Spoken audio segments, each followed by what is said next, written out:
Hey, and welcome again. Since my last video, I have gotten quite a few more NES games for my collection, and I just wanted to show them off in this video.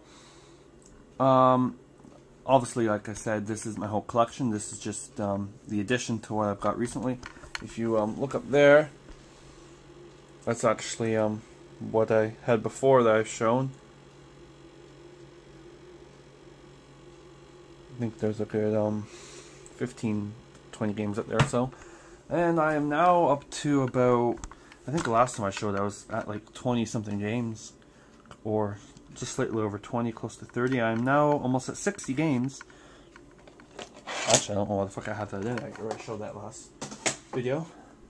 Good way to start off. I don't want to make this too long, so let's just get started left to right. First one here I got is Donkey Kong Classics. Has both the Donkey Kong 1 and Donkey Kong Jr. on it. Arcade ports, pretty fun. Not great ports though, but to give you the experience of the game. And shortened and in home NES form if you don't want to pay for a cabinet. Alright, let's move that to the side here. And next one, another arcade game port to the NES, Spy Hunter. It's not too bad. Yeah. Not much more to say than that. It's just a racing type game where you're shooting enemies. I don't think it ever ends, really. It's just about a high score. By Sunsoft. Usually a lot of these arcade games are ported. They're made by either Sunsoft or Bandai or Nintendo themselves made it, so, yeah. Here we go, an Arnold Schwarzenegger game, one of my favorite actors, Total Recall. This is actually quite a shitty game, but it's one of those things that's so bad it's funny, so bad it's good, and one of the ones that AVGen reviewed, so it's kind of like I had to have it. I remember I played this once a while ago on stream, and I did not get far. Maybe I'll try and beat it someday, but yeah, just another cool thing to own for my collection. And since past years I've had Super Mario Bros. 1, Super Mario Bros. 3, so why not have Super Mario Bros. 2? So I have the full trilogy on NES. I actually played this for a fair chunk last night. I know I played it as a kid, but not in depth, and I actually got pretty far. I almost beat it last night, made it just over halfway through, and yeah, I actually had a really good time. I'll probably get back to this. Really nostalgic Mario games usually are. Super Pitfall, another game reviewed by AVGN. This game, boy, is it something. Yeah, it's pretty hilariously bad and cryptic at parts, and it's a massive game. You'll get your money's worth.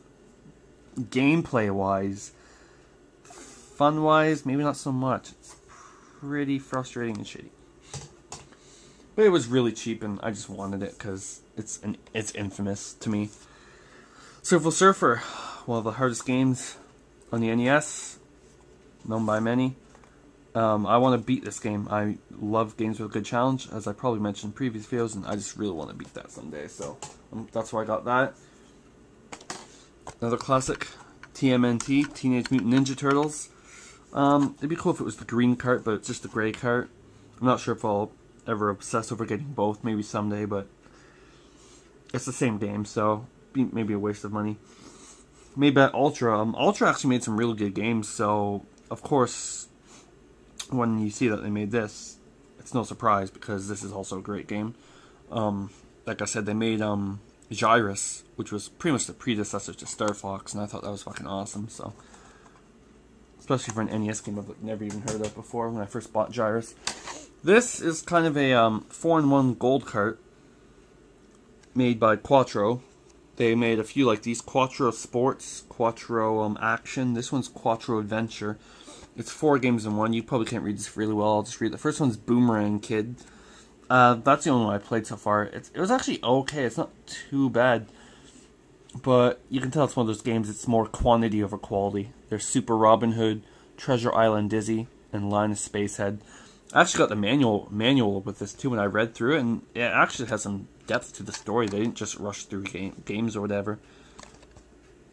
So yeah, it's weird though. Like, usually when you're looking at upside right with that at the bottom, you can read, but it's actually upside down. You have to turn the game cart upside down with that at the top to read them, or, you know, Otherwise, the wording's upside down, if you know what I mean. It's kind of weird.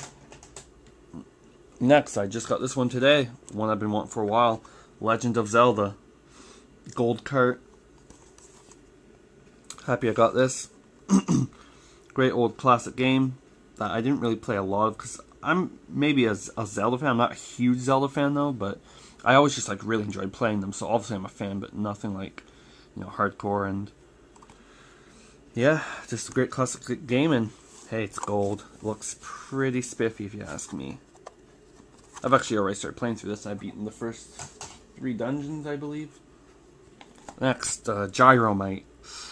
What can I say about this? You have to use Rob the Robot to play, unless you use it with your feet, or you create a Gyromite controller, which you can actually see in one of my previous videos on my channel if you look. Creating quite a tower over there. Probably have to start putting them back over here now. Predator, another Arnold Schwarzenegger game based off a movie. This one's Activision. I'm trying to remember if the Total Recall one was Activision. I think that was Acclaim.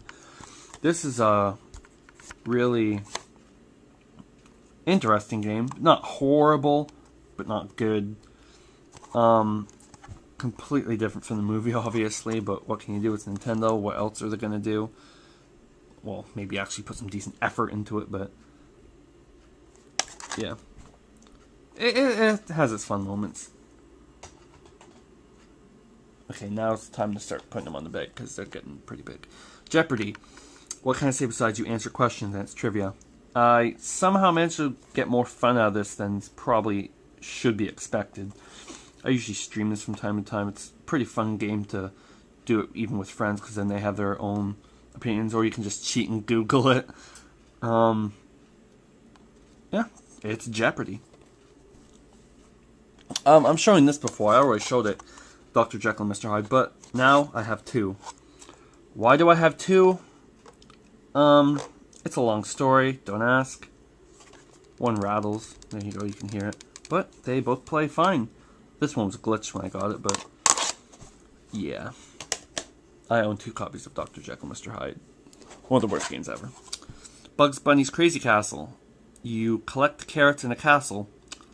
Yeah, that's about it. There's staircases, and I think they made like 80 levels out of this. Oh, and there's like 4 sequels. You might ask yourself how they made 4 sequels of grabbing carrots, but they did it. Spy vs. Spy. This is fucking horrible. I just saw it and I'm like, this looks interesting. Wonder what this is about.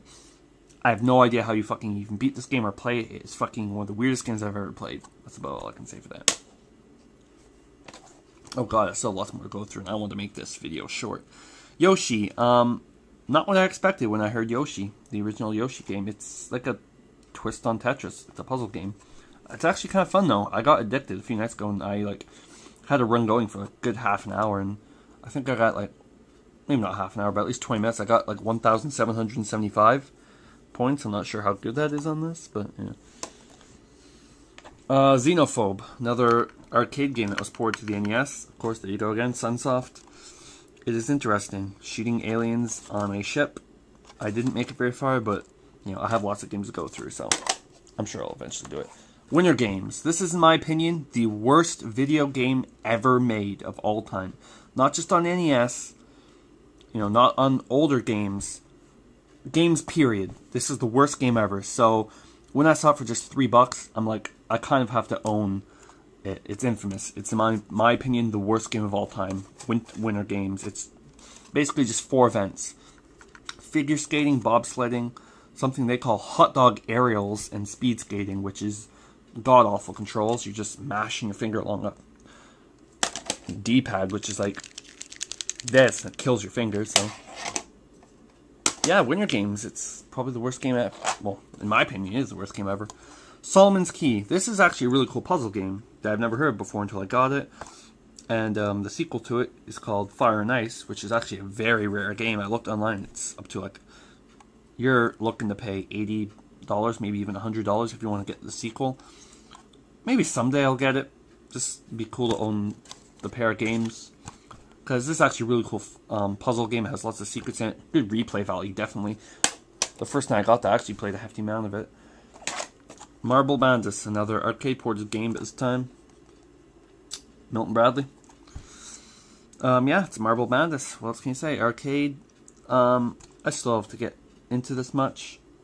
I've only heard about it a lot from some arcade documentaries, such as King of Kong and Chasing Ghosts, stuff like that. I think this was mentioned in there anyways. I'm kind of an older gaming fan and arcade games, so stuff like that. Karate Kid. Yeah, based off the movie. The sticker wouldn't fully come off. I played this. It's quite the game. I'm actually trying to get the sticker off now. I see why I left that on. It's bullshit. Strider. I've heard about this game before, and it's a really good Capcom NES game.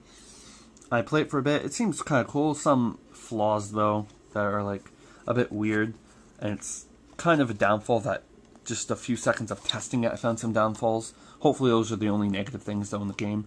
Other than that, it's pretty good. It has some good controls. It looks like it'd be a cool action game that goes on for quite a while. Spiderman, Return of the Sinister 6. It's Spider-Man.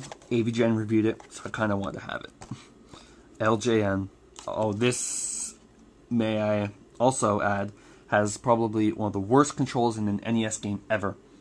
The controls are beyond awful. I don't even know what they were thinking. Like, seriously. It could so be simplified if they just tried. Zexes, or Zexes, I think is how you pronounce this. I wouldn't have even known about this if I did not watch a video from one of the friends of James Rolfe, the Anchor Video Game Nerd, Mike Matei. He made a video of the top 10 obscure NES games, and this was number 7, I believe. I saw it, and when I found this on eBay for relatively cheap, I'm like, it was mentioning this video. I saw it. When I saw it, it did look good to me. It's not too rare. I'll own this. Let's see what it's like. I did test it out. I forgot about the video sent, so I forgot kind of what it was like, and it was actually pretty fun. It's cool. It's reminiscent a bit of Zelda. It has some kind of secretive stuff in it, and your variation, your platforming and stuff like that, and then you're also doing shooter stages. It's cool. It's pretty cool. I definitely want to try to get through all that. Dip Tracy. You die once and it's fucking over. And you find all these clues and there's guys everywhere. The car, I don't even know how you control it. It's fucking just, what the fuck. Top secret episode, Golgo 13. This is a game I've always heard about, and I saw a review of it from Pat the NES Punk. And it actually looked very cool, like, very innovative for NES games. It has lots of stuff included in it that I've never even seen in NES games before, so I saw it and I'm like, this looks revolutionary, I have to get this. Which is weird to say, made in 1985 or 1986, around that time, for an NES game to be revolutionary, but I'm kind of talking past pretense here, so. Rambo. Kind of like Zelda 2. I'm not a fan of Zelda 2, though. Yeah. Also, how's the game even start off? I think you don't even have a gun, even though it shows a gun right there. You're like just throwing small knives, and I don't know. It's something. The Adventures of Bayou Billy. I heard this was a very hard game, so knowing me, I like challenges, hard games, NES. It was cheap. Why not get it? So I tried it. It does look like it's hard, but for all the wrong reasons. Like, they just throw an impossible amount of enemies at you, and it's hard to even hit them without them hitting you, so. And Ninja Gaiden 2. I've been wanting this game for a while. Along with what I showed in my last video. Now I have, bear with me, Ninja Gaiden 1 and 2. So I almost own the entire trilogy. I just need 3. Ninja Gaiden 1 and Ninja Gaiden 2, The Dark Sword of Chaos. Now Ninja Gaiden 3, The Ancient Ship of Doom, sadly is very rare, and if I want to get it, I'm looking at paying about 60 bucks on eBay, and seeing as how I'm low on money at the moment, that won't be happening for a while. Maybe never. I have it on Virtual Console, but it'd be cool to own the actual cart. And the last game, Super Mario Brothers. I have the double game cart, Super Mario Bros. And Duck Hunt. I actually have 2 copies of that, but never own the actual Super Mario Brothers cart, which is just the game. So I figured why not have it to conclude the whole trilogy. So instead of Super Mario Brothers and Duck Hunt, it's Super Mario Bros. 1, Super Mario Bros. 2, and Super Mario Bros. 3. Alright, so those are all the new games I got. Thanks for watching. I have one more game coming in the mail, and after that I probably won't be ordering any for a while. So, next update probably won't be for a while, but I hope someday to get up to 100 NES games. Like I said, I'm up to like 60 or so. That's pretty cool. I wouldn't be doing this if they weren't like cheap, but you can get them for most of them pretty cheap on eBay anyways, and it's cool to collect something, I guess, when you have spare money side. I've had some spare money recently, but now I'm kind of cut back here. Anyways, instead of saying my life story, I think I'll end on a Resident Evil 4 poster for no reason. Thank you for watching. Until next time.